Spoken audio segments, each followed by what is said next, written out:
The terrorists who carried out the September 11 attacks rushed the cockpits to seize control of those airliners.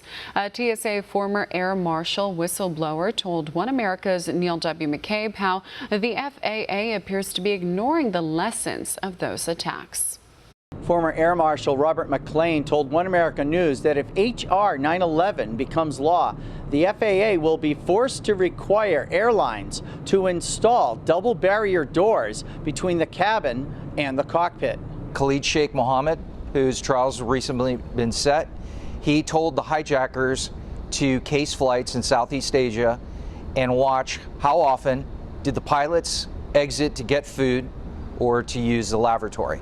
So that door is open all at the time, and they simply took advantage of it, and that's how 9/11 happened. The problem is that federal law requires the cockpit door to remain locked closed during the duration of a flight, but that rule is flaunted, with flight attendants sometimes blocking the aisle with a food cart when the pilots open the cockpit door, he said. MacLean said the solution is a secondary barrier between the cockpit door and the passenger cabin.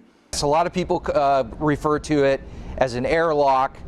Sometimes you see them in movies on spacecraft where one door has to open and then close before the other one opens. In 2017, the Transportation Department's Inspector General called for the secondary barriers and leveled this criticism, quote, "The FAA has not effectively mitigated certain identified cockpit security vulnerabilities and limitations with existing countermeasures," unquote. The barriers cost roughly $5,000 and have been standard on Israeli airlines for decades, MacLean said. The FAA now requires them for new airliners, but not for the existing fleet. You can attack and focus on all existing jets because you're only going to be in new jets, and at this point, the FAA hasn't even put together a working group. MacLean is a notorious whistleblower inside and outside the federal government.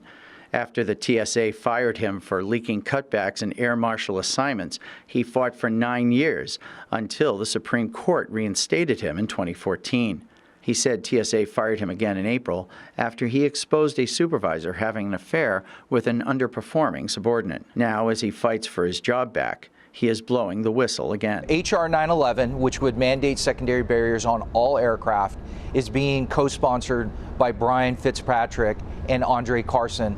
But President Trump doesn't need to wait for this bill to be passed by both houses of Congress. He can enact an executive order immediately and mandate it. H.R. 911 was filed in January, and it was referred to the House Transportation and Infrastructure Committee, where it is sat untouched, even though it is bipartisan sponsors such as New York Democrat Jerry Nadler, the chairman of the House Judiciary Committee, and Nebraska Republican Don Bacon, a retired Air Force general. Neil W. McCabe, One America News, Washington. Want to see more videos like this? Click on the link below and subscribe to One America News on YouTube, and call your cable provider and kindly demand that One America News is added to your lineup. Call and subscribe today.